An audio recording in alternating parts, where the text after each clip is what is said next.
Mirchi Sunday suspense, কান টান উত্তেজনা।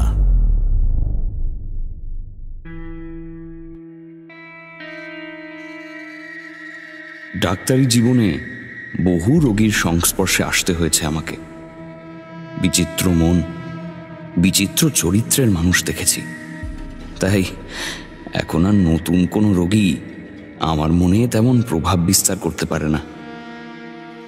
কিন্তু রাঘব সামন্তকে দেখেই কেন জানি আমি বেশ একটা ধাক্কা খেলাম। আমার মনের ঠিক অনুভূতিটা বুঝিয়ে বলা মুশকিল। কেমন যেন গা ঘিনঘিন আর গা শিরশির করা অনুভূতি, যেন একটা জীবন্ত মৃতদেহের সামনে দাঁড়িয়ে আছি।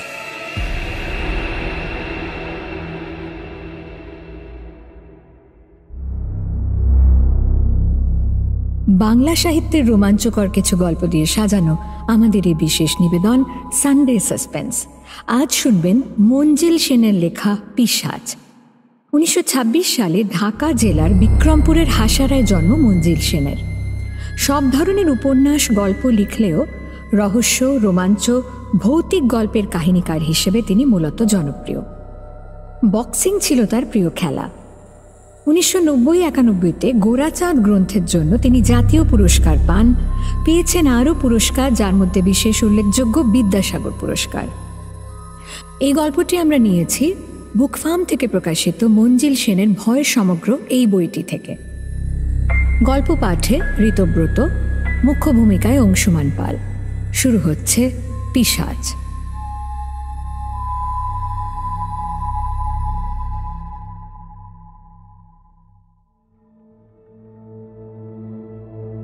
গোড়া থেকেই শুরু করি। আমার চেম্বারের কিছু দূরেই একটা মেস বাড়ি। ওখানকার কিছু বাসিন্দা আমার রোগী, মাঝে মাঝে তাই ওখানে আমাকে যেতে হয়। হঠাৎ একদিন বর্ষার রাতে ফাঁকা চেম্বারে বসে উঠবো করছি, এমন সময় মেসের মালিক স্বয়ং হন্তদন্ত হয়ে ছুটে এলেন। দিন কয়েক হলো এক নতুন বোর্ডার এসেছেন তার মেসে। ভদ্রলোক হঠাৎ অসুস্থ হয়ে পড়েছেন, গুরুতর কিছু বলেই মনে হচ্ছে। আমাকে এক্ষুনি যেতে হবে। যেতে হলো। ছোট্ট একটা চিলেকোঠা ঘরে রোগী শুয়ে আছে। পরে মেসের মালিকের মুখে শুনেছিলাম ভদ্রলোক কারো সঙ্গে ঘর ভাগাভাগি করে থাকতে চাননি। যত ছোট বা খারাপই হোক না কেন, ঘরটা সম্পূর্ণ তার চাই। তার জন্য যত বেশি টাকা দিতে হোক না কেন তিনি রাজি। তেমন কোনো ঘর ছিল না। শেষ পর্যন্ত চিলেকোঠা ঘরটা জঞ্জাল পরিষ্কার করে ভদ্রলোককে দেওয়া হয়। তিনি খুশিই হয়েছিলেন। ভদ্রলোক মেসে আসার পর থেকে এই কদিনে কোথাও বেরোননি, কারো সঙ্গে বিশেষ একটা কথাও বলেননি। ওই ছোট্ট ঘরে দরজা বন্ধ করে নিজেকে যেন বাইরের জগৎ থেকে বিচ্ছিন্ন করে রাখতে চেয়েছেন। মেসের চাকর ঘরে খাবার দিয়ে আসে, খাবার জন্য নিচে নামেন না তিনি। দাদাবাবু, খাবার এনেছি। আজ একটু রাতে খাবার দিতে গিয়ে ছোকরা চাকরটা দেখে ভদ্রলোক মাটিতে পড়ে আছেন। হ্যাঁ, কি হলো? দাদাবাবু, দাদাবাবু। মুখটা হাঁ হয়ে গেছে, দু চোখ যেন ঠিকরে বেরিয়ে আসছে। দাদাবাবু, ও দাদাবাবু, মালিক, মালিক একটু আসেন, কি হয়েছে দাদাবাবু? তার চিৎকারে লোকজন ছুটে আসে। নারীর গতি এত মৃদু যে মনে হয় জীবন মরণের একটা লড়াই চলছে। তাই ভয় পেয়ে মালিক ভদ্রলোক ছুটে এসেছেন আমার কাছে। মেসে কেউ মারা গেলে সেটা মেসের পক্ষে বদনাম, তাই তাঁর দুর্ভাবনাটাই বেশি। মালিকের সঙ্গে তাঁর মেস বাড়িতে যেতে হলো। যদিও আগে অনেকবারই এসেছি, কিন্তু চিলেকোঠায় কখনো আসিনি।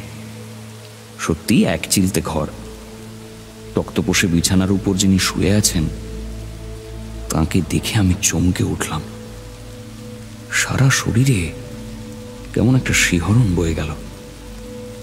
মাথার চুলের ডান দিকটা থপথপে সাদা, কিন্তু বাঁ দিকটা কালো।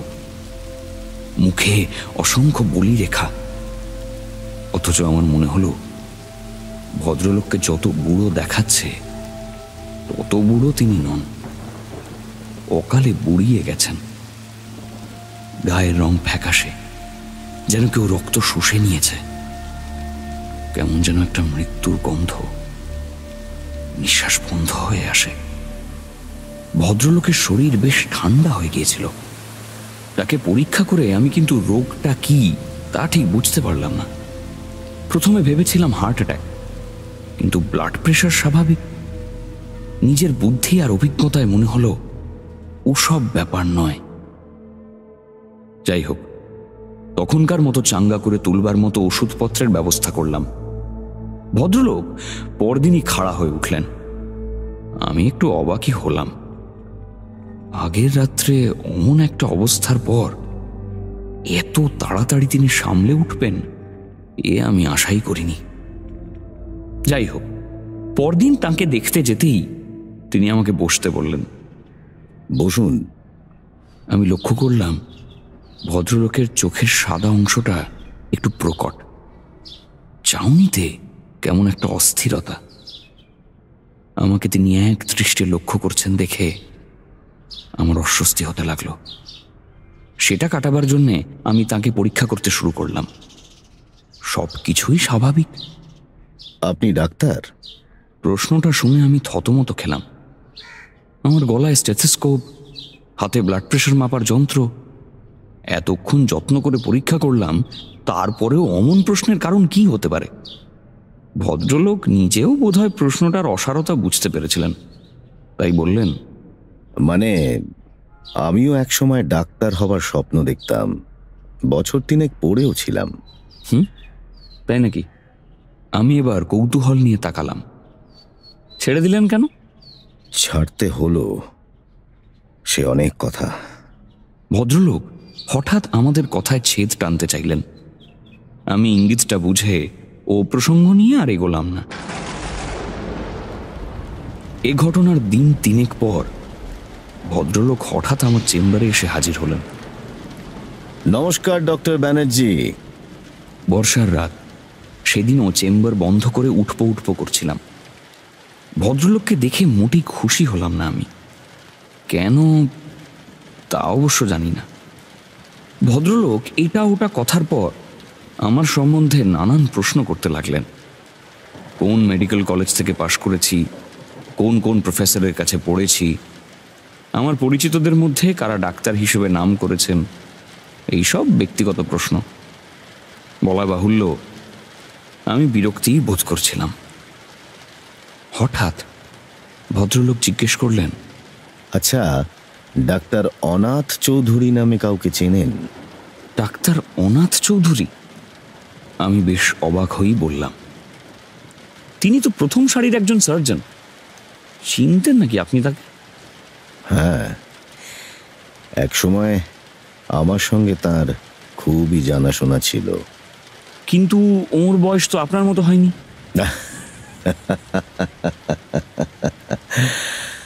ওখানেই আপনার ভুল। আমার চাইতে উনি বয়সে বেশ বড়ই হবেন।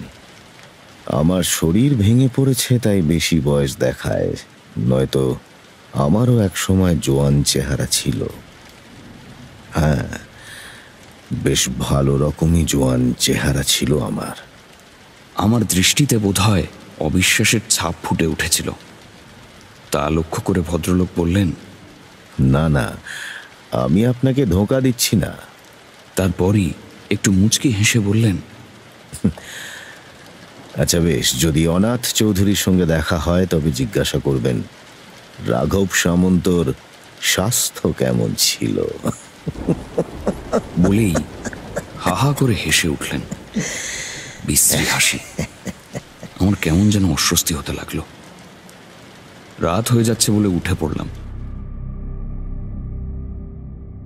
এরপর থেকে রাঘব সামন্ত মাঝে মাঝেই আমার চেম্বারে আসতেন। ভিড় থাকলে এক কোণে চুপ করে বসে থাকতেন। সবাই চলে যাওয়ার পর আমার মুখোমুখি বসে শুরু করতেন নানান কথা। একদিন হঠাৎ আমাকে জিজ্ঞাসা করলেন, আচ্ছা, আপনারা তো হাল আমলের ডাক্তার, আপনাদের সময় কাটা ছেঁড়ার জন্য ডেড বডির বোধহয় তেমন অভাব ছিল না। তারপর নিজেই সে প্রশ্নের জবাব দিলেন। হবেই বা কি করে? আজকাল কথায় কথায় লোকে ছুরি চালায়, বোমা মারে। মানুষ মারা তো এখন ডাল ভাত হয়ে গেছে। ডেড বডির অভাব নেই। অনেক ক্ষেত্রেই সেসব বডির কোনো দাবিদার থাকে না, ফলে মেডিকেল স্টুডেন্টসদের সুবিধেই হচ্ছে। আমাদের সময় এত খুন জখম ছিল না, ডেড বডিও ছড়িয়ে পড়ে থাকতো না। রীতিমতো সমস্যা ছিল ডেড বডি পাওয়া। মাঝে মাঝে ডিসেকশন বন্ধ হয়ে যাওয়ার মতন অবস্থা হতো। শরতের মাঝামাঝি রাঘব সামন্ত মারা গেলেন। সেবারেও মেসের ছোকরা চাকর সকালবেলা চা নিয়ে দরজা ধাক্কা দিয়ে কোনো সাড়া না পেয়ে জানলা দিয়ে উঁকি মেরে দেখল ভদ্রলোক মাটিতে চিত হয়ে পড়ে আছেন। মুখটা একটু হাঁ করা, কয়েকটা মাছি ভন ভন করছে মুখের সামনে। দাদাবাবু, দাদাবাবু, দাদাবাবু, দাদাবাবু, দাদাবাবু। আমি চেম্বারে আসতেই আমার ডাক পড়ল। এবার কিন্তু আর ভুল ছিল না, ভদ্রলোক মারাই গেছেন এবং করোনারি অ্যাটাকেই মৃত্যু হয়েছে। সার্টিফিকেট লিখে দিতে আমি কোনো দ্বিধা করলাম না। পরের দিন মেসের মালিক আমার সঙ্গে দেখা করতে এলেন। তাঁর হাতে একটা বড় পুরু খাম, ওটা তিনি আমার হাতে দিলেন। আমি খামের ওপর লেখাটায় চোখ বুলিয়ে একটু অবাক হলাম। লেখা আছে ব্যক্তিগত। আমার মৃত্যুর পর এটা যেন ডক্টর বিমল ব্যানার্জিকে দেওয়া হয়।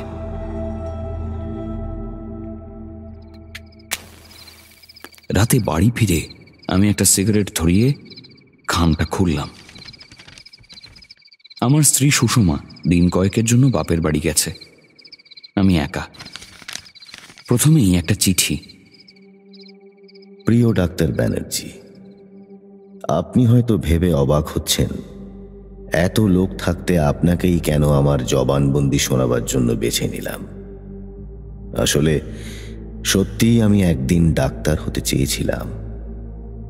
যদি আমার জীবনে ওলটপালট না ঘটত, কিংবা যদি ডাক্তার অনাথ চৌধুরী আমার জীবনে শনি হয়ে দেখা না দিত, তবে হয়তো আজ আমি একজন সফল ডাক্তার হিসেবে মানুষের জীবন বাঁচাবার মহৎ পেশায় ব্যস্ত থাকতাম। কিন্তু শনি আর রাহু, এই দুয়ের মিলন ঘটেছিল আমার ভাগ্যের ঘরে। তাই যাক সে কথা। আপনাকে দেখে আমার জীবনের স্বপ্নের কথা মনে পড়েছে। আপনাকে কেন জানি ভালো লেগেছে, তাই আমার জীবনের বিচিত্র কাহিনী আপনার হাতে দিয়ে গেলাম। যদি অবিশ্বাস হয় তবে ডাক্তার অনাথ চৌধুরীকে প্রশ্ন করতে পারেন। সেই সঙ্গে তার মানসিক প্রতিক্রিয়াও লক্ষ্য করবেন। তবে সাবধান, তার পথ মাড়াবেন না। সে শুধু লোভী নয়, নিষ্ঠুর। কত বড় নিষ্ঠুর তা এই কাহিনী থেকেই জানতে পারবেন। আমার শুভেচ্ছা রইল। ইতি রাঘব সামন্ত। আমার কৌতূহলের লাগামটাকে আর যেন সামলাতে পারছিলাম না। পাতা উল্টে আসল কাহিনী শুরু করলাম। সে আজ অনেক বছর আগের কথা। যদ্দূর মনে পড়ে, সালটা ছিল 1940। দেশ তখনও স্বাধীন হয়নি। ঢাকা মেডিকেল স্কুলে আমি ডাক্তারি পড়ি। ছোটবেলা থেকেই চট করে কিছু বুঝে নেওয়ার ক্ষমতা ভগবান আমাকে দিয়েছিলেন। তার উপর ছিলাম পরিশ্রমী। মাস্টারমশাইদের মান্য করে চলতাম, তাই সহজেই তাঁরা আমার প্রতি সদয় হতেন, সহজেই বিশ্বাস করতেন আমাকে। ছাত্র হিসেবেও খারাপ ছিলাম না। আমি যে একদিন ডাক্তারি পাশ করে বেরোবো, ডাক্তার হব, এ বিষয়ে মাস্টারমশাইদের মনে বিন্দুমাত্র সন্দেহ ছিল না। আমার তো নয়। ডাক্তার পাল ছিলেন তখন অ্যানাটমি বিভাগের প্রধান। নামটা ইচ্ছে করেই আমি গোপন করলাম, কারণ তার তখন দারুণ খ্যাতি। এ কাহিনীর সঙ্গে তাকে আর জড়াতে চাই না। মিডফোর্ড হাসপাতাল আর মেডিকেল স্কুল ছিল পাশাপাশি। একটা সরু রাস্তা মাঝখান দিয়ে চলে গেছে। ওই রাস্তার উপরেই একটা বাড়িতে থাকতেন ডাক্তার পাল। তখন ওই রাস্তায় আর কোনো বাড়ি ছিল না। বাড়িটার সদর দরজা দিয়ে বেরোলে হাসপাতালের পাঁচিল, আর খিড়কির দরজা দিয়ে বেরোলে মেডিকেল স্কুলের পাঁচিল। খিড়কির দরজার কয়েক হাত দূরে পাঁচিলের গায়ে একটা দরজা ছিল। ওটা দিয়ে ডাক্তার পাল মেডিকেল স্কুলে যাতায়াত করতেন। অনেকটা ঘুরপথ বেঁচে যেত। রাত্রিরে ওই দরজায় বাইরে থেকে তালা ঝুলত, আর তার চাবি থাকতো ডাক্তার পালের কাছে। ওই দরজা দিয়ে ঢুকে খানিকটা গেলে বাঁ দিকে টিনের ছাউনির লম্বা টানা একটা ঘর। ওখানেই অ্যানাটমির ক্লাস নিতেন ডাক্তার পাল। মরা কাটা ছেঁড়া করে সার্জারিতে হাত পাকাতো তরুণ সব ছাত্ররা, ভাবি কালের শল্য চিকিৎসক। ডাক্তার পালের বাড়িটা বেশ বড়। আসলে ওটা ছিল হাসপাতালের সম্পত্তি। মেডিকেল স্কুলে পড়ানো ছাড়াও হাসপাতালের সঙ্গেও তিনি ঘনিষ্ঠভাবে যুক্ত ছিলেন। অ্যানাটমি সবকিছুর দায়িত্ব, এমনকি কাটা ছেঁড়ার জন্য মড়া জোগাড় করার ভারও ছিল তার উপর। ডাক্তার পাল অবশ্য নিজে মড়া জোগাড় করতেন না, তার জন্য অন্য লোক ছিল। একটা খরচও বরাদ্দ ছিল, কিন্তু তাকে সবকিছুর হিসেব রাখতে হতো। আমি এ সময় ডাক্তার পালের সুনজরে পড়ে গেলাম। তখন আমার সবে তৃতীয় বছর চলছে। অ্যানাটমি ক্লাসের সমস্ত দায়িত্ব আস্তে আস্তে তিনি আমার উপর ছেড়ে দিতে লাগলেন। ঘরটা ছিল লম্বা। ওই ঘরের পরিষ্কার পরিচ্ছন্নতা, ছাত্রদের মধ্যে ঠিক মতন লাশ ভাগ করে দেওয়া, ঠিক মতো হিসেব রাখা, এবং যারা লাশ নিয়ে আসে তাদের পাই পয়সা চুকিয়ে দেওয়া, এসবই তিনি আমার উপর ছেড়ে দিয়ে নিশ্চিন্ত হলেন। একটা কথা আগেই বলে রাখি, বৈধভাবে কাটা ছেঁড়ার জন্য যে লাশ আমরা পেতাম তা মোটেই পর্যাপ্ত ছিল না। ফলে প্রায়ই আমাদের চোরা পথে ওটা সংগ্রহ করতে হতো, না করে উপায় ছিল না। এসব কিন্তু আসতো গভীর রাতে। ডাক্তার পালের খিড়কির দরজায় কড়া নাড়ার শব্দ থেকে বুঝে নিতে হতো যে চালান এসেছে। যারা নিয়ে আসতো তাদের দিয়ে ডিসেকশন রুমে বডিটা নিয়ে তাদের পাওনা মিটিয়ে দিয়ে আবার পাঁচিলের দরজা বন্ধ করে দেওয়ার কাজটা আমার উপরই পড়ল। একটা খাতায় হিসেব লিখে রাখতে হতো, আর যারা সব নিয়ে আসতো তাদের পাওনা মেটাবার জন্য একটা টিনের বাক্সে সব সময় বেশ কিছু টাকা জমা থাকত। এ প্রসঙ্গে আরো একটা কথা বলা ভালো, যারা মড়া নিয়ে রাতের আঁধারে চুপি চুপি আসতো তারা অন্ধকার জগতের মানুষ।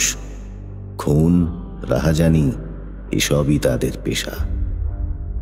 প্রথম প্রথম ভয় করলেও পরে ব্যাপারটা আমার গাশ হয়ে গিয়েছিল। তাছাড়া দরদস্তুরের পর পাওনা টাকা হাতে নিয়ে যখন তারা আমাকে সেলাম করত, তখন আমার নিজেকে খুব শক্তিমান পুরুষ বলেই মনে হতো। ডাক্তার পাল আমাকে তার বাড়ির একতলায় থাকবার ব্যবস্থা করে দিয়েছিলেন। আগেই বলেছি, বড় বাড়ি। ডাক্তার পালের পরিবারের লোকজন কম থাকায় একতলাটা প্রায় খালি পড়েছিল। বিশেষ করে খিড়কির দরজার দিকের অংশটায় আমি ছাড়া আর কেউ থাকতো না। ব্যবস্থাটা যে আমার পক্ষে খুব সুখকর হয়েছিল তা মোটেই নয়। শীতকালে গভীর রাতে কিংবা ভোর রাতে কড়া নাড়ার শব্দে আমাকে বিছানা ছেড়ে উঠতে হতো। ঘুম জড়ানো চোখে হাতড়ে হাতড়ে ঘরের আলো জ্বালিয়ে বেরিয়ে আসতাম। আমার সামনে দাঁড়িয়ে কদর্য চেহারার গুন্ডা শ্রেণীর লোক। স্যার, মাল এনেছি। তাদের সঙ্গে রয়েছে মাল, যা দিয়ে সাজানো হবে সব ব্যবচ্ছেদের প্রকাণ্ড প্রকাণ্ড টেবিল। শিক্ষানবিশী ছাত্ররা ওই মাল কাটা ছেঁড়া করে হাত পাকাবে। ভবিষ্যতে জীবিত মানুষের উপর প্রয়োগ করবে আজকের অর্জিত বিদ্যা। যারা মাল নিয়ে আসতো তাদের পয়সা কুড়ি মিটিয়ে দিয়ে আমি ডিসেকশন রুমে ওগুলো তুলতাম।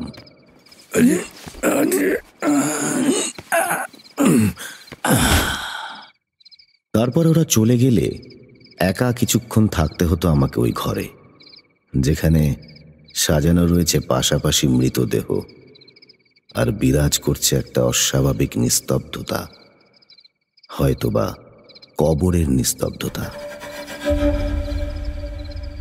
মেডিকেল স্কুলের প্রধান দালান থেকে ওটা ছিল বেশ খানিকটা দূরে, তাই নির্জনতাও ছিল যথেষ্ট। একা একা ওখানে ওগুলোর মধ্যে দাঁড়িয়ে যে আমার গা ছমছম করতো না, এ কথা বললে মিথ্যা বলা হবে।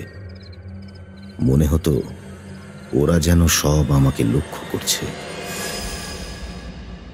তারপর এক সময় ওই ঘরের তালা বাইরে থেকে লাগিয়ে আমি ফিরে আসতাম আমার ঘরে, নষ্ট ঘুম পুষিয়ে নেওয়ার জন্য আবার আশ্রয় নিতাম বিছানায়। এইভাবে কাটছিল আমার দিন আর রাত।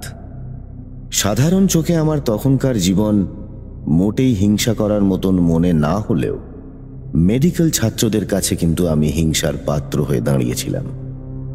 ডক্টর পালের প্রতি আমার সদয় ভাবটা তারা পক্ষপাতিত্ব বলেই মনে করত। বিশেষ করে অ্যানাটমি ক্লাসের সম্পূর্ণ ভার তিনি আমার উপর ছেড়ে দিয়েছিলেন বলে অনেকের যে চোখ টাটাতো সে বিষয়ে আমার কোনো সন্দেহ ছিল না।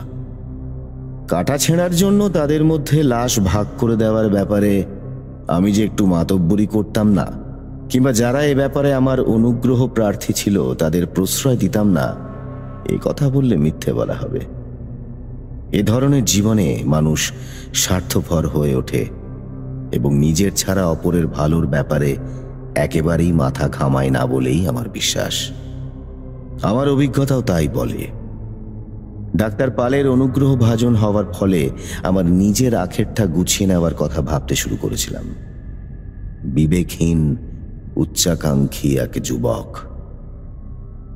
দিনে দিনে ডাক্তার পালের আমি ডান হাত হয়ে উঠলাম। আমাকে ছাড়া তার চলে না। অ্যানাটমির প্রফেসর হিসেবে তার তখন যথেষ্ট খ্যাতি, কিন্তু তার খুব কাছাকাছি এসে আমার জানতে বাকি ছিল না যে তার উচ্চাকাঙ্ক্ষার পেছনেও আছে ঘোর স্বার্থপরতা আর বিবেক বর্জিত কার্যকলাপ। সারাদিনের খাটুনির পরে তিনি আনন্দ লাভের জন্য এমন কয়েকটি বিশেষ বিশেষ জায়গায় যেতেন যেখানে সুন্দরী রমণী আর বিলিতি সুরার অভাব ছিল না। কতদিন গভীর রাতে নেশাগ্রস্ত অবস্থায় তাকে সদর দরজার সামনে থেকে তুলে এনে ঘরে শুইয়ে দিয়েছি, তার হিসেব নেই। যাক, সেসব অবান্তর কথা। এদিকে ব্যবচ্ছেদের জন্য নিয়মিত সব সংগ্রহ করা একটা ঘোর সমস্যা হয়ে দাঁড়িয়েছিল। অ্যানাটমি ক্লাসে ছাত্রের সংখ্যা কখনো কম থাকতো না। তাদের ছোট ছোট দলে ভাগ করে এক একটি দেহ দেওয়া হতো। তারা পালা এবং ভাগাভাগি করে সেই বস্তুটির উপর ছুরি চালাতো এবং তাতেও অনেক সময় চাহিদা মেটানো যেত না। ফলে মাঝে মাঝে একটা বিচ্ছিরি আর অপ্রীতিকর অবস্থার সৃষ্টি হতো। ছাত্রদের মধ্যে অসন্তোষ লেগেই থাকত। এই সমস্যা সমাধানের জন্য বাইরের গোপন চালানের উপর আমাদের বেশি নির্ভরশীল হয়ে পড়তে হচ্ছিল, আর তার ফলটাও বিপজ্জনক হয়ে ওঠার মুখে এসে দাঁড়িয়েছিল। লাভজনক এই ব্যবসার কারবারিরা মাল সংগ্রহের জন্য বেপরোয়া হয়ে উঠেছিল এবং সেটা যে সমাজের পক্ষে শুভ নয় তা খুলে বলার অপেক্ষা রাখে না। ডাক্তার পালের এ ব্যাপারে একটা নীতি ছিল, যারা মাল সরবরাহ করে তাদের কোনো প্রশ্ন করবে না। তারা কোথা থেকে বস্তুটা সংগ্রহ করছে কিংবা কিভাবে করছে তা জানার দরকার নেই। তিনি বলতেন, ওরা লাশ নিয়ে আসে, আমরা টাকা দিয়ে কিনি, দুপক্ষই লাভবান, সুতরাং প্রশ্ন করো না। খুন করে লাশ নিয়ে আসা হয়েছে এমন প্রশ্ন ওঠার সম্ভাবনা ছিল না। ডাক্তার পালের কাছে কেউ এ ব্যাপারে ইঙ্গিত করলে তিনি যেন আতঙ্কিত হয়ে উঠতেন। কিন্তু এমন একটা ব্যাপারে তার হালকা কথার ধরন থেকেই বোঝা যেত এ বিষয় নিয়ে আলোচনা তিনি মার্জিত রুচির পরিচয় বলে মনে করতেন না। অনেক সময় আমি লাশ থেকে চমকে উঠেছি। টাটকা মৃতদেহ, যেন সদ্য মারা গেছে। যারা রাতের অন্ধকারে ওগুলো নিয়ে আসতো তাদের ভয়াবহ চেহারা দেখেও কত সময় আমি শিউরে উঠেছি। অনেকবার মনে হয়েছে ডাক্তার পালকে আমার সন্দেহের কথা বলি, কিন্তু এতকাল এই ব্যাপারটা কি তার চোখ এড়িয়ে গেছে ইচ্ছে করে তিনি চোখ বুজেছিলেন এটা বুঝতে না পেরে শেষ পর্যন্ত চুপ থাকাটাই আমি উচিত মনে করলাম। আমার কাজ হলো যে বস্তুটা আনা হচ্ছে তা গ্রহণ করা, দাম চুকিয়ে দেওয়া, আর অপরাধের কোনো চিহ্ন থাকলে চোখ ফিরিয়ে নেওয়া। এ ব্যাপারে আস্তে আস্তে আমি পোক্ত হয়ে উঠতে লাগলাম। পৌষ মাসের এক ভোর রাতে আমার এই চুপ করে থাকা বা চোখ ফিরিয়ে রাখার চূড়ান্ত পরীক্ষা হয়ে গেল। সে রাতের কথা আমি ভুলব না। দাঁতের যন্ত্রণায় ঘুম আসছিল না, বিছানায় ছটফট করছিলাম।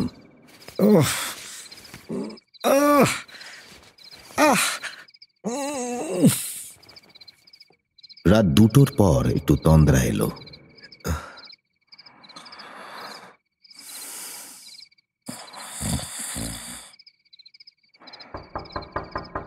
ঘণ্টাখানেক বোধহয় ঘুমিয়েছিলাম।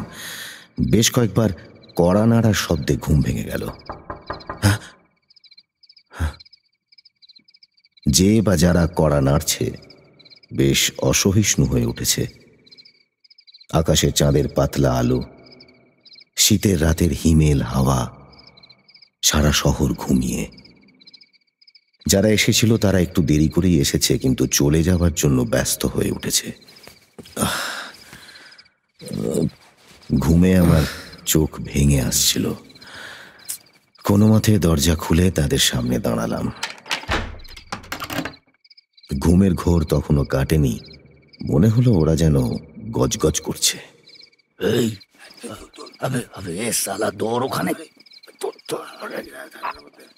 লাশ কাটা ঘরে বস্তা সমেত মালটা ওরা বয়ে নিয়ে গেল। একটা টেবিলে সেটাকে ফেলে বস্তাটা সরিয়ে নিতেই ঘরের আলো এসে পড়ল ওটার মুখের উপর, আর আমি ভীষণ চমকে উঠলাম। এ কি কাণ্ড! এ যে মালতী! যে লোক দুটো বস্তায় মৃতদেহ পুড়ে নিয়ে এসেছিল তারা কোনো জবাব দিল না, কিন্তু যেন একটু সচকিতভাবে দরজার দিকে সরে গেল। আমি মেয়েটাকে চিনি। আমি এবার বেশ জোর দিয়েই বললাম, বাংলা বাজারে ওদের বাড়ি, সন্ধেবেলাও আমি ওর সঙ্গে কথা বলেছি। মেয়েটি যে আধা গেরস্ত এবং ওর ওখানে আমার যাতায়াত ছিল তা আর আমি খুলে বললাম না। সন্ধেবেলা বেঁচে ছিল, কি করে মারা গেল? এই তোমরা অন্যায়ভাবে এর লাশ এনেছো, কোনো অসুখেও মারা যায়নি। আপনি ভুল করতেছেন কর্তা, আপনার দৃষ্টি ব্যাভ্রম হয়েছে। টাকাটা দেন এখনে। তারপরেই বিচ্ছিরি ভাবে আমার দিকে তাকিয়ে তখনই টাকা দাবি করলো। লোকটার গলায় একটা অমঙ্গলজনক স্বর আমার কান এড়ালো না। ভয় পেলাম। ওই নির্জন ঘরে আমাকে মেরে ফেলে রেখে গেলে আমার কিছুই করার থাকবে না। হয়তো দিনের বেলা কোনো টেবিল শোভা করে একজন ছাত্রের আমি হাত পাকাবার বস্তু হয়ে দাঁড়াবো। আমি আমতা আমতা করে কিছু একটা বললাম, তারপর তাদের নিয়ে চলে এলাম ডাক্তার পালের বাড়িতে। ওদের বাইরে দাঁড় করিয়ে রেখে ঘরের ভেতর থেকে টাকা গুনে এনে হাতে তুলে দিলাম। ওরা চলে যেতেই আমি তাড়াতাড়ি ফিরে গেলাম লাশ কাটার ঘরে। মেয়েটার শরীরে কতগুলো মারাত্মক আঘাতের চিহ্ন আমার চোখে পড়ল, আর আমি থর থর করে কেঁপে উঠলাম। আমার সন্দেহ মিথ্যে নয়। কোনো মতে পালিয়ে এসে আমি আমার ঘরে আশ্রয় নিলাম। পরে একটু শান্ত হবার পর আমি ভাবতে শুরু করলাম। ডাক্তার পালের উপদেশটা আমার মনে পড়ে গেল। আরো একটা কথা চিন্তা করলাম, যারা এই ব্যবসার সঙ্গে জড়িয়ে আছে, আমি যদি তাদের বাধা হয়ে দাঁড়াই তবে আমার পক্ষে সেটা খুব নিরাপদ হবে না। ওই শয়তানগুলো খুনে নৃশংস। যা হোক, পরের দিন এই ব্যাপারে ডাক্তার পালের সহকারীর সঙ্গে কথা বলবো ঠিক করলাম। সহকারীটি হলেন একজন তরুণ ডাক্তার, নাম অনাথ চৌধুরী। সুপুরুষ এই তরুণ ডাক্তারটি ছাত্রমহলে তখন খুব প্রিয়। চতুর, ফিটফাট আর উচ্ছৃঙ্খল প্রকৃতির, কিন্তু কথার চটকে অন্যের উপর প্রভাব বিস্তার করার অসাধারণ তার ক্ষমতা। দেশ বিদেশেও ঘুরেছে, বিলেত থেকে ডাক্তারি পাশ করে এসেছে, তাই অল্প বয়সেই ছড়িয়ে পড়েছে নাম। তাছাড়া নাটক, অভিনয়, খেলাধুলা সবকিছুতেই চৌকস। ছাত্রদের মধ্যে সমানে মিশে যাওয়ার একটা প্রবণতাই তাকে অত জনপ্রিয় করে তোলার মূলে। আমার সঙ্গে তার যথেষ্ট দহরম মহরম ছিল। আগেই বলেছি, আমি ডাক্তার পালের ডান হাত হয়ে উঠেছিলাম, আর অনাথ চৌধুরী ছিল তার সহকারী। সুতরাং কাজকর্মের ব্যাপারে আমাদের খুব কাছাকাছি থাকতে হতো। যখন সব ব্যবচ্ছেদের বস্তুর অভাব পড়ত, তখন আমাদের দুজনকে এ বিষয়ে সলা পরামর্শ করে একটা উপায় বার করতে হতো। ডাক্তার পালকে এ ব্যাপার নিয়ে আমরা বিব্রত করতে চাইতাম না।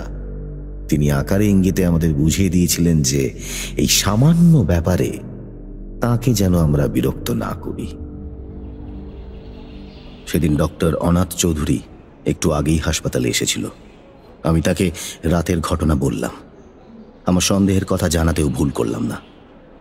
মৃতদেহের ক্ষতচিহ্নগুলি পরীক্ষা করে অনাথ চৌধুরী ঘাড় দোলালো। আমি এখন কি করব? আমি প্রশ্ন করলাম। করবে? ডাক্তার আমার কথাটাই যেন আবার আওড়ালো। কিছু করতে চাও নাকি তুমি? কোনো ব্যাপার নিয়ে যত কম ভাবা যায়, তত তাড়াতাড়ি সেটা মন থেকে মুছে যায়, এমন একটা প্রবাদ বাক্য শুনেছিলাম যেন। কিন্তু কিন্তু মেয়েটিকে কেউ চিনে ফেলতে পারে। আমি প্রতিবাদ না করে পারলাম না। আমার মতো অনেকেই ওকে চিনত। আমরা আশা করব কেউ ওকে শনাক্ত করবে না, তবে কেউ যদি মেয়েটিকে চিনেই ফেলে, তুমি চিনতে পারোনি, ব্যাস লেটা চুকে গেল। আসল ব্যাপারটা হলো, এই ধরনের ঘটনা অনেকদিন ধরে চলে আসছে। তুমি যদি এই নিয়ে নাড়াচাড়া করো, তবে ডক্টর পালকে ভয়ানক ঝঞ্ঝাটে ফেলবে। তুমি নিজেও জড়িয়ে পড়বে। মানে লাশ যোগান দেওয়ার ব্যাপারে একটা চক্র আর ষড়যন্ত্রের সঙ্গে তুমি, আমি সবাই জড়িয়ে পড়ব।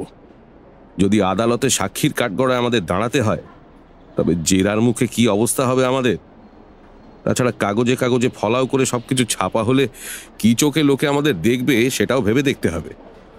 খাপ্পা হয়ে উঠবে না আমাদের ওপর? তবে সত্যি কথাই যদি জানতে চাও, আমাদের বেশিরভাগ চালানি খুন জখমের লাশ। ডাক্তার চৌধুরী, যেন তুমি নিজে ব্যাপারটা সন্দেহ করনি। এখন এমন ভান করছে যেন নতুন জানছো। যত সব সন্দেহ করা এক জিনিস আর প্রমাণ করা অন্য জিনিস। হ্যাঁ, তা আমি জানি। এটা এখানে এসে তোমাকে বড় ভাবিয়ে তুলেছে, বুঝতে পারছি। ছড়ি দিয়ে মালতীর নিশ্চল দেহটাকে মৃদু আঘাত করতে থাকে অনাথ চৌধুরী। সবচেয়ে ভালো হলো এটাকে না চেনার ভান করা। তাই করব আমি। তোমার যদি মন চায়, তবে স্বীকার করতে পারো যে একে তুমি চিনতে। আমি তোমাকে উপদেশ দিতে চাই না, কিন্তু আমার মনে হয় যে কোনো বুদ্ধিমান মানুষই আমার পথে চলবে। তবে এই কথাও বলে রাখি, ডক্টর পাল নিজেও হয়তো চাইবেন যে আমরা এই পন্থা গ্রহণ করি। তিনি কেন আমাদের দুজনকেই তার সহকারী হিসেবে বেছে নিয়েছেন, সে কথাও তোমাকে আমি ভেবে দেখতে বলবো। নিশ্চয়ই মুখ দেখে তা করেননি তিনি। আমাদের কাজকর্মে তার আস্থা জন্মেছিল। এই ধরনের পরিস্থিতির মোকাবিলা করতে আমরা পারবো বলেই তিনি আশা করেন। এরপর বিষয়টা নিয়ে ঘাঁটাঘাঁটি করা যে বুদ্ধিমানের কাজ হবে না, তা বুঝতে আমার দেরি হলো না। তাছাড়া নিজের ভবিষ্যৎ আমাকে ভাবতে হবে। মালতীর দেহটা কাটা ছেঁড়া হয়ে গেল। কেউ তাকে নিয়ে কোনো প্রশ্ন তুলল না। আমিও হাঁপ ছেড়ে বাঁচলাম। এরপর ডাক্তার অনাথ চৌধুরীর সঙ্গে আমার সম্পর্কটা আরো ঘনিষ্ঠ হয়ে উঠল। একদিন সন্ধ্যের পর আমি নবাবপুরে একটা রেস্তোরাঁয় গেছি। একটা টেবিলে দেখলাম চৌধুরী একজন লোকের সঙ্গে বসে আছে। ছোটখাটো একজন মানুষ, ফ্যাকাশে গায়ের রং, চোখ দুটো কয়লার মতন কালো। লোকটির হাবভাব বা বেশভূষায় তাকে অতি সাধারণ মানুষ ছাড়া আর কিছু মনে হয় না। যেন গেঁয়ো মানুষ, চেহারায় রুক্ষতাই ফুটে উঠেছে। কিন্তু চৌধুরীর মতন একজন চৌকস মানুষের উপর তার প্রভাব দেখে আমি অবাক না হয়ে পারলাম না। যেন তার হুকুম তালিম দেওয়ার জন্য চৌধুরী ব্যস্ত। কথায় কথায় চৌধুরীকে সে ধমকাচ্ছে। আমাকে দেখতে পেয়ে চৌধুরী হাতছানি দিয়ে ডেকেছিল। আমি কাছে যাওয়ার পর সেই লোকটার সঙ্গে আলাপ করিয়ে দিয়েছিল, তাই এই অদ্ভুত ব্যাপারটা নজরে এসেছিল আমার। লোকটির নাম গোবিন্দ বসাক।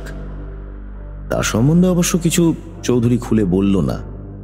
আমার কৌতূহল সত্ত্বেও আমাকে চুপ করে থাকতে হলো। গোবিন্দ বসাক কিন্তু কেন জানি না আমার উপর হঠাৎ খুব সদয় হয়ে উঠল। রেস্তোরাঁর একজন ছোকরাকে ডেকে আমার জন্য মুরগির মাংস আর পরোটার হুকুম দিল। তারপর এই অল্প পরিচয়ে আপনা থেকেই নিজের বিগত জীবন সম্বন্ধে বলে গেল অনেক কথা। তার বক্তব্যের 10 ভাগের 1 ভাগও যদি সত্যি হয়, তবে সে যে একটি পাষণ্ড এবং আস্ত বদমাশ সে বিষয়ে কোনো সন্দেহ থাকতে পারে না। নিজের দুষ্কর্মের কাহিনী শোনাতে শোনাতে তার চোখে মুখে ফুটে উঠেছিল গর্বের ছাপ। আমি এই গোবিন্দ বসাক, আমি খুব খারাপ লোক মশাই, কিন্তু চৌধুরীর কাছে শিশু। ও হলো সাক্ষাৎ শয়তান। আমি ওর নাম দিয়েছি শয়তান চৌধুরী। ওই শয়তান, এই তোমার বন্ধুর জন্য আরেক প্লেট মাংস অর্ডার দাও। জানেন, শয়তান কিন্তু মনে মনে আমাকে ঘেন্না করে। ঘেন্না। হ্যাঁ শয়তান বাবু, আমি জানি তুমি আমাকে ঘেন্না করো। ঘেন্না। আমাকে ওই বিচ্ছিরি নামে ডেকো না। শোনোর কথা শোনো।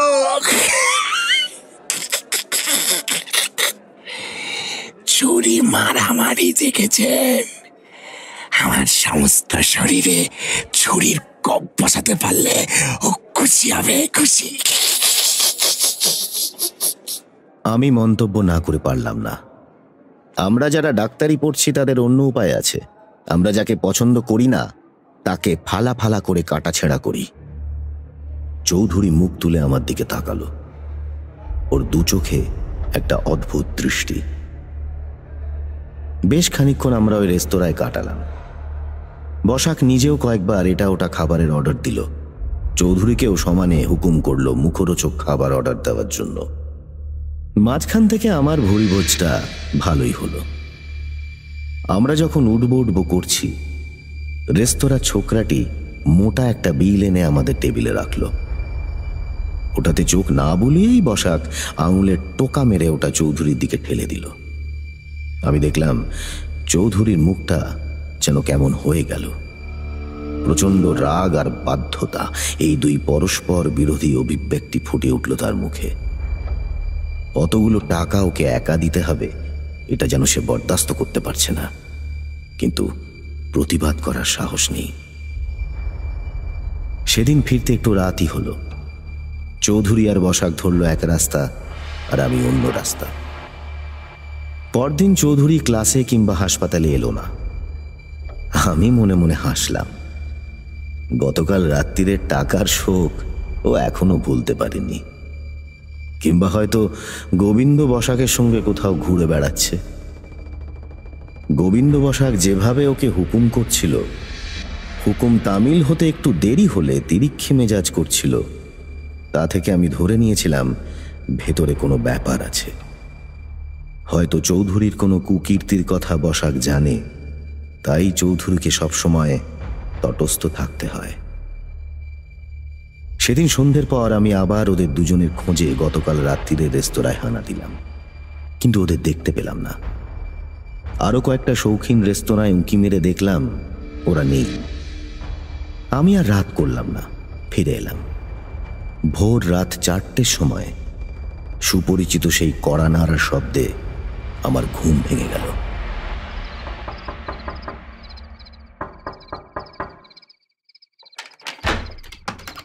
দরজা খুলেই আমি চৌধুরী তার পুরনো মডেলের ঝরঝরে অস্টিন গাড়িটা এনে দাঁড় করিয়েছে ওই গলির মধ্যে, একেবারে খিড়কির দরজার সামনে। আমি দরজা খুলতেই সে একটা বস্তা টেনে বার করল। আমার পরিচিত বস্তা। কি ব্যাপার? আমি একটু চেঁচিয়েই উঠলাম। আপনি একাই মালের খোঁজে বেরিয়েছিলেন? একা সামলালেন কি করে? কথা বলো না, হাত লাগাও। চৌধুরী যেন ধমকে আমাকে থামিয়ে দিল। তারপর পাঁচিলের গায়ে দরজাটা খুলতে বলল। দরজার তালা খোলবার পর বস্তাটা দুজনে ধরাধরি করে ভেতরে নিয়ে গেলাম।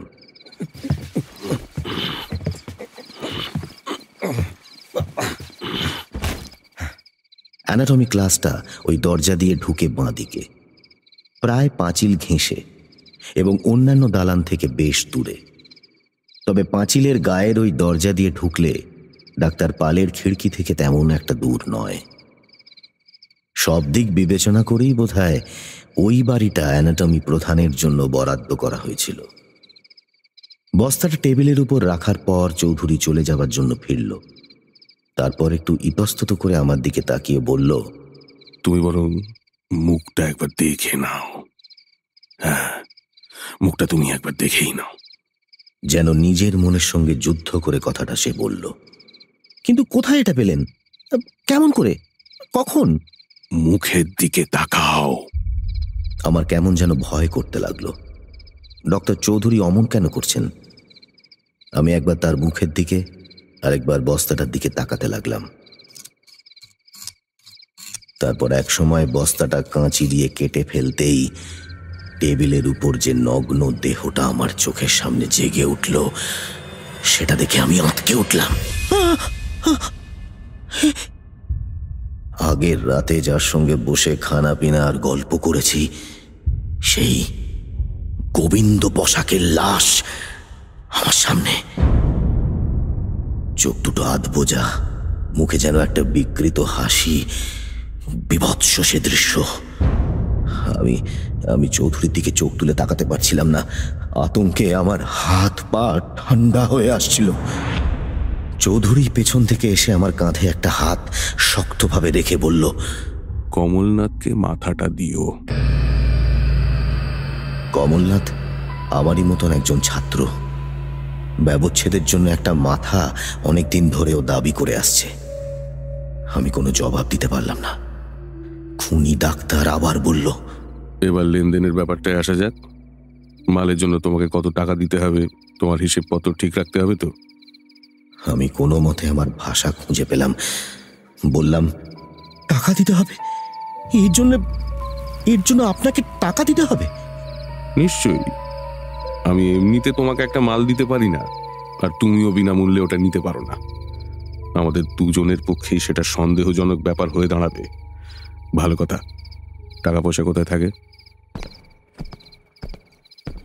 আমি অনেকটা পুতুলের মতো তাকে নিয়ে আমার ঘরে ফিরে এলাম। টিনের বাক্সটা আঙুল দিয়ে দেখালাম। চৌধুরী ডান হাতটা বাড়িয়ে দিল। চাবিটা দাও। আমি এক মুহূর্ত দ্বিধা করলাম, তারপর চাবিটা তুলে দিলাম তার হাতে। মনে হলো এতক্ষণে সে যেন একটা স্বস্তির নিঃশ্বাস ফেলল। হিসেবের খাতাটা একটা ছোট টেবিলের উপর ছিল। সেটা খুলে সে আমার সামনে ধরল।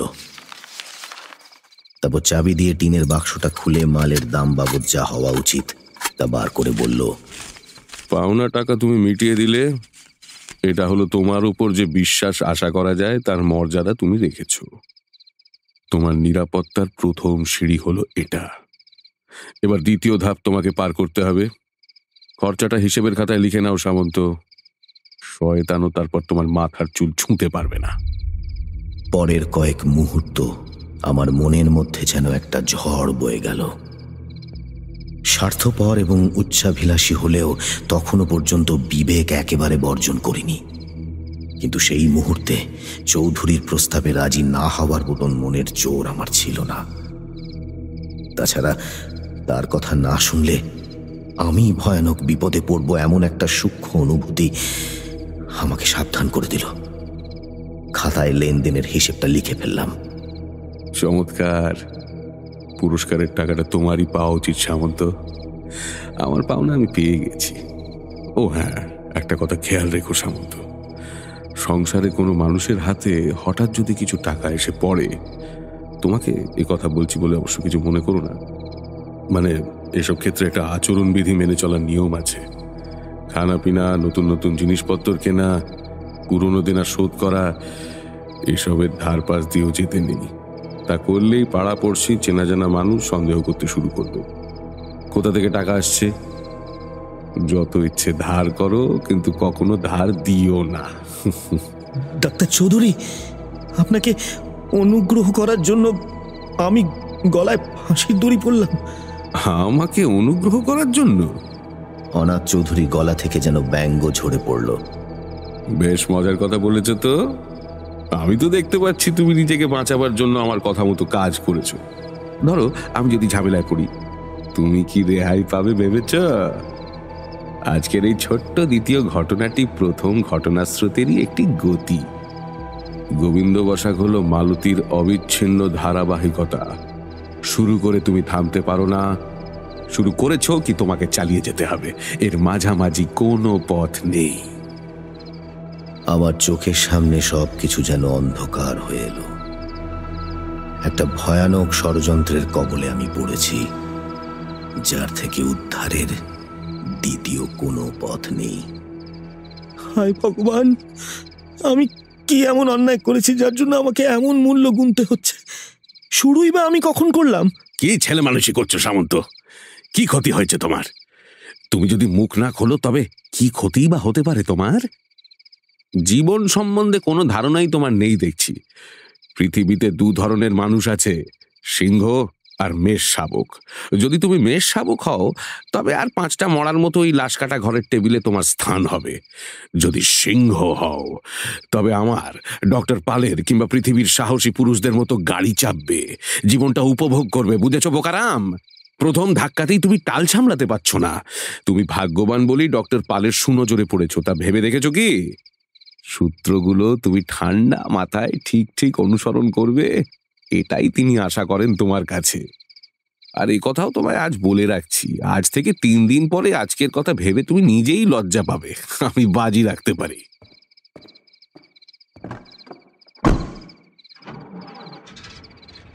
অনাথ চৌধুরী আর অপেক্ষা করল না। অন্ধকার থাকতে থাকতেই তার সেই ঝরঝরে গাড়িটা নিয়ে চলে গেল। একা একা আমি নিজের অবস্থাটা ভেবে দেখবার চেষ্টা করলাম। নিজের দুর্বলতার জন্য নিজেকে দোষ দেওয়া ছাড়া আর কিচ্ছু করার ছিল না আমার। চৌধুরীকে সুবিধে দিতে দিতে আমি এত বাড়িয়েছি যে তার ভাগ্য আমার মুঠোয় না এসে আমি তার কেনা গোলাম হয়ে পড়েছি। একটু যদি সাহস থাকতো আমার অবস্থা এখন এমন দাঁড়িয়েছে যেন অন্যায় যতই ঘটুক না কেন আমাকে এমনভাবেই চলতে হবে, আর সেটাই ন্যায়। হিসাবের খাতায় অভিশপ্ত সেই সর্বশেষ লেখাটাই বন্ধ করে দিল আমার মুখ। তারপর এক সময় দিনের আলো ফুটল, ঘন্টা গড়িয়ে গেল, শুরু হলো ক্লাস। গোবিন্দ বসাকের অঙ্গ প্রত্যঙ্গ ছাত্রদের মধ্যে ভাগ করে দেওয়া হলো। তারাও কোনো প্রশ্ন তুলল না। মাথাটা পেয়ে খুশি হলো কমলনাথ। 2 দিন ধরে লাশ কাটা ছেঁড়ার উপর আমি তীক্ষ্ণ লক্ষ্য রাখলাম। যতই কাটা হচ্ছে ততই ওটাকে চেনার সম্ভাবনা কমে আসছে, আর সাহস ফিরে আসছে আমার মনে। এইটাকে ঠিক করে রাখো, এই সিস্টেমটা ঠিক করে করো, এটা ঠিক হয়নি। তৃতীয় দিনে অনাথ চৌধুরী এলো। এই 2 দিন নাকি অসুখ করেছিল বলে আসেনি। প্রচন্ড উৎসাহ নিয়ে 2 দিন যে সময় নষ্ট হয়েছে তা উসুল করে দেওয়ার জন্য সে যেন ব্যস্ত হয়ে পড়ল। টেবিলে টেবিলে ঘুরে নির্দেশ দিতে লাগলো ছাত্রদের, অক্লান্ত কর্মীর মতো। তুমি ওই দিক থেকে কি করছো? তুমি এদিকে সরে এসো, এদিকে চলে এসো, তুমি এদিকে এসো। বিশেষ করে কমলনাথকে সাহায্য করবার জন্য সে যেন উদ্গ্রীব হয়ে উঠেছে। তার কাছ থেকে অযাচিত উৎসাহ পেয়ে কমলনাথের উদ্দীপনার শেষ নেই।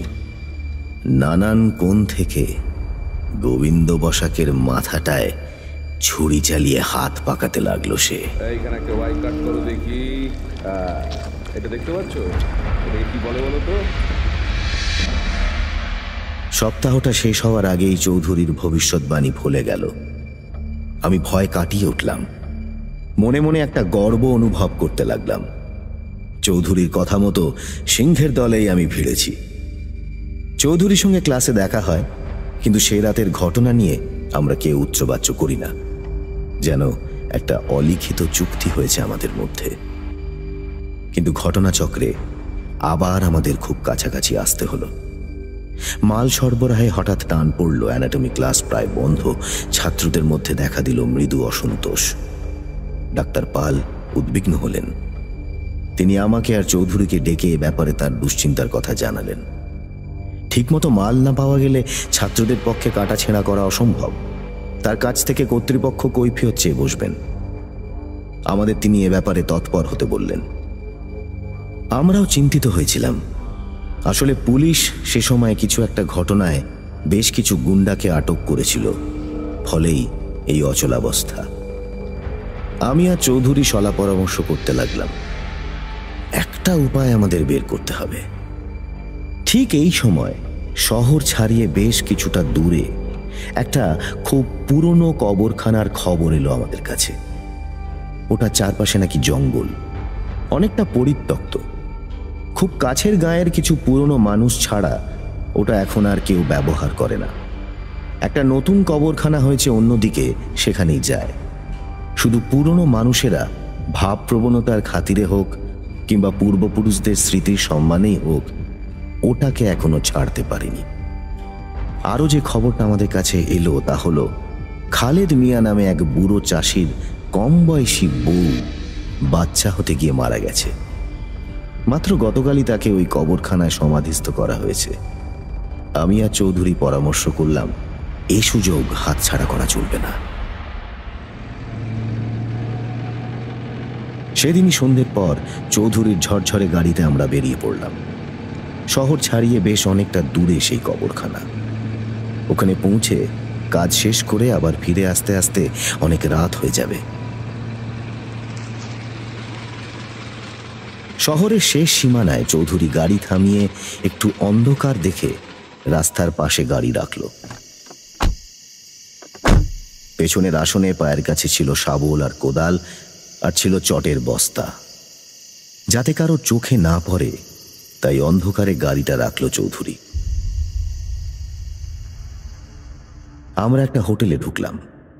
রাতের খাওয়াটা সেরে নেওয়াই ভালো, নয়তো পেটে কিছুই পড়বে না।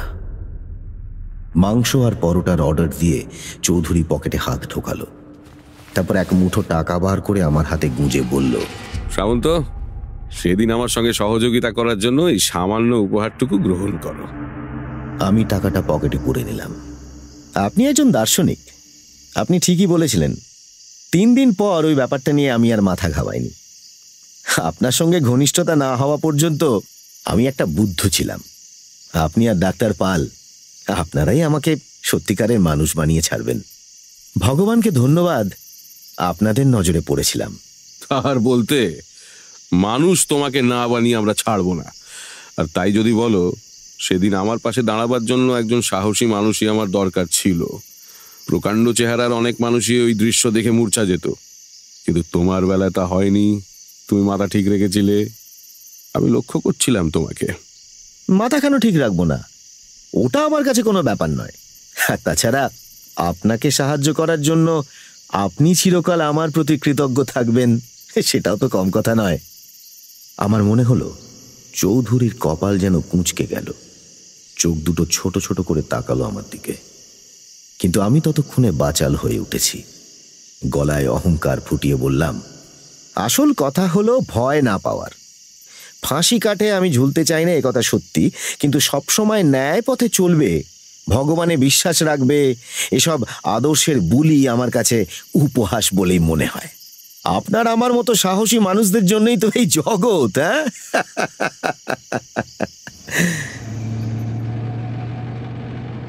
হোটেলের টাকা মিটিয়ে আমরা আবার বেরিয়ে পড়লাম। ক্রমে রাস্তা নির্জন হয়ে এলো। আকাশে আধখানা চাঁদ। খুব অসুবিধা হচ্ছিল না। অবশেষে কবরখানার সামনে পৌঁছলাম। চারপাশে জঙ্গল, একটা পুরনো জীর্ণ মসজিদ আর তার লাগোয়া কবরখানা। ভাগ্য ভালো মসজিদে কেউ থাকে না, ওটাও বোধহয় এখন পরিত্যক্ত।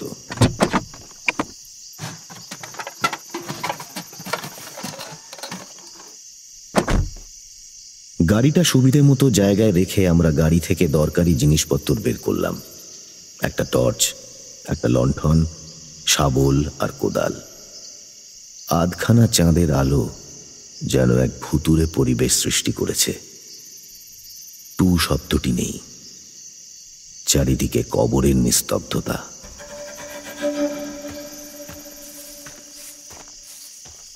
একটা কাঠের ভাঙা গেট পেরিয়ে আমরা কবরখানার ভেতরে ঢুকলাম। বড় বড় ঘাস হয়েছে চারিদিকে, সাপ থাকাও বিচিত্র নয়। সন্তর্পণে পা ফেলে লণ্ঠন আর টর্চের আলোয় আমরা পথ এগোচ্ছিলাম। বড় বড় গাছের ছায়া চাঁদের আলো ঢেকে এক এক জায়গায় সৃষ্টি করেছে নিরন্ধ্র অন্ধকার। আমার গা ছমছম করে উঠল।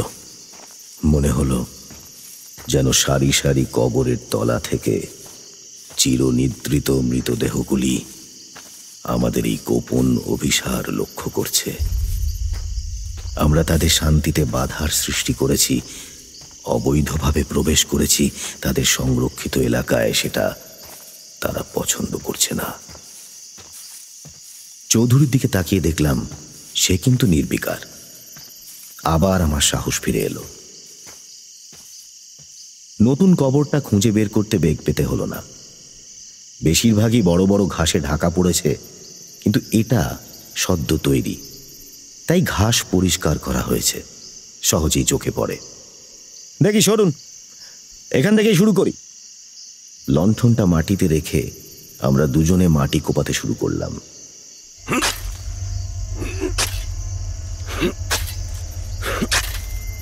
নরম মাটি, সবে খোঁড়া হয়েছিল, তাই তাড়াতাড়ি গর্তটা বড় হতে লাগলো। পরিশ্রমে আমাদের শরীরে নামলো ঘামের বন্যা। তারপর একসময় কফিনটা আমাদের চোখে পড়ল।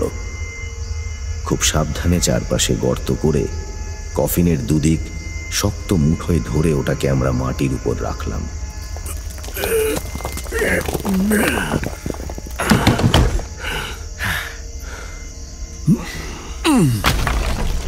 শাবলের চাপ দিয়ে ঢাকনাটা খুলে ভেতরের মৃতদেহটা শুইয়ে দিলাম পাশের বড় বড় ঘাসের উপর।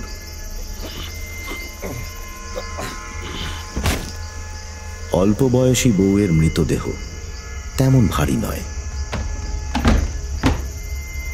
এবার কফিনের ঢাকনাটা আবার বন্ধ করে গর্তে যেমনটি ছিল তেমনটি রেখে ভরাট করে দিলাম মাটি।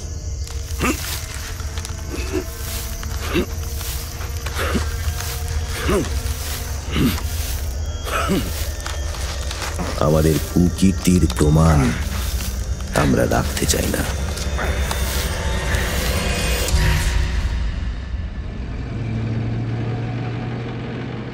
বস্তার মধ্যে লাশ ভরে আমরা ধরাধরি করে নিয়ে চললাম চৌধুরীর ছ্যাঁকড়া গাড়িতে।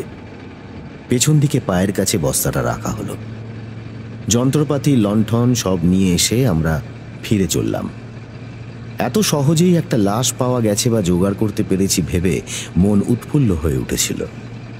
ওটার বাবদ যে টাকা হওয়া উচিত সেটা আমরা দুজন ভাগ করে নেব। সহজভাবে টাকা রোজগারের ভালো একটা পথ পাওয়া গেছে।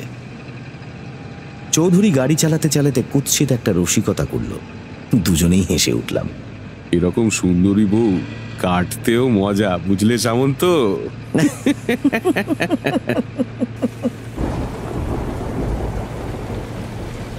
হঠাৎ শুরু হলো ঝিরঝিরে বৃষ্টি। মেঘে ঢাকা পড়ল চাঁদ। আমার পায়ের কাছে বস্তাটা ছিল। চৌধুরীর ঝরঝরে গাড়িতে খুব ঝাঁকুনি হচ্ছিল, আর বস্তাটা বারবার আমার পায়ের উপর এসে পড়ছিল। আমি যতই পা দিয়ে ওটা ঠেলে সরিয়ে দিচ্ছিলাম ততই যেন নতুন উদ্যমে ওটা এসে পড়ছিল আমার পায়ের উপর। এই সংস্পর্শে আমার গা ঘিন ঘিন করে উঠছিল। হঠাৎ একবার মনে হলো বস্তা থেকে একটা হাত বেরিয়ে আমার পায়ে সুরসুরি দিল। ভীষণ চমকে উঠলাম আমি। গলা দিয়ে বোধহয় একটা শব্দ বেরিয়েছিল।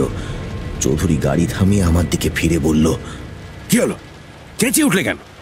আমার আমার কেন জানি ভালো ঠেকছে না। আমার আমার পায়ে কে যেন সুরসুরি দিল। তোমার দেখছি ভয় ধরেছে। এই তুমি সাহসী পুরুষ, হ্যাঁ? অনাথ চৌধুরীর ব্যঙ্গ তখন আমার একদমই পোষাচ্ছিল না।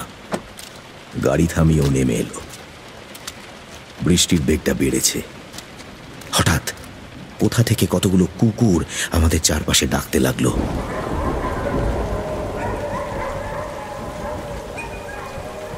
তাদের সেই ডাকের মধ্যে হিংস্রতা নেই, আছে একটা কান্নার সুর। চারিদিকের জমাটি অন্ধকার, কুকুরের কান্না, আমাদের সঙ্গে কবর থেকে সদ্য চুরি করে আনা একটি যুবতীর মৃতদেহ, সব কিছু মিলিয়ে একটা ভয়ের অশরীরী পরিবেশের সৃষ্টি হয়েছে আমাদের চারপাশে। চৌধুরী আমার বাঁ দিকের দরজাটা খুলে ভেতরে ঝুঁকে বলল, টর্চটা জ্বালাও। মেয়ে মানুষের সুরসুরিতে তোমার ভয়ের চাইতে আরাম লাগাই উচিত। আমি পাশ থেকে টর্চটা তুলে এনে আলো ফেললাম বস্তাটার উপর। কয়েক মুহূর্ত আমরা স্তম্ভিতের মতন তাকিয়ে রইলাম। কারো মুখে কোনো কথা নেই।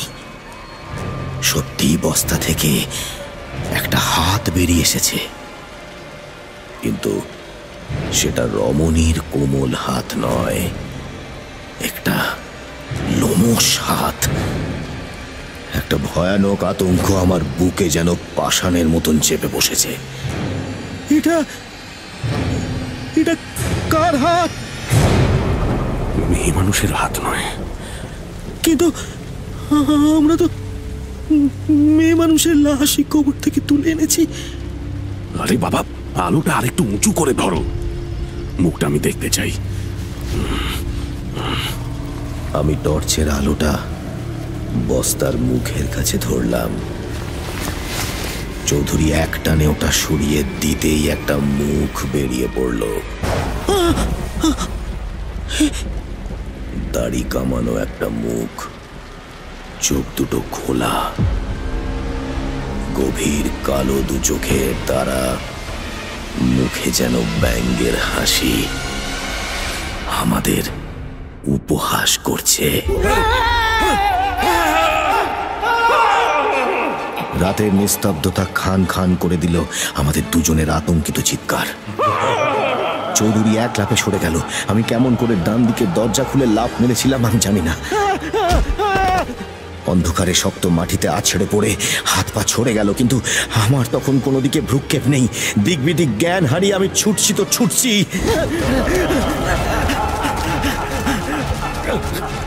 যে মুখটা আমাদের দিকে তাকিয়ে বিভৎসভাবে হাসছিল,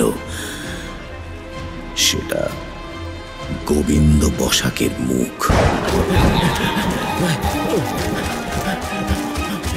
যাকে লাশকাটা ঘরে ফালা ফালা করে কাটা ছেঁড়া করা হয়েছিল আমাদের দুজনের চোখের সামনে।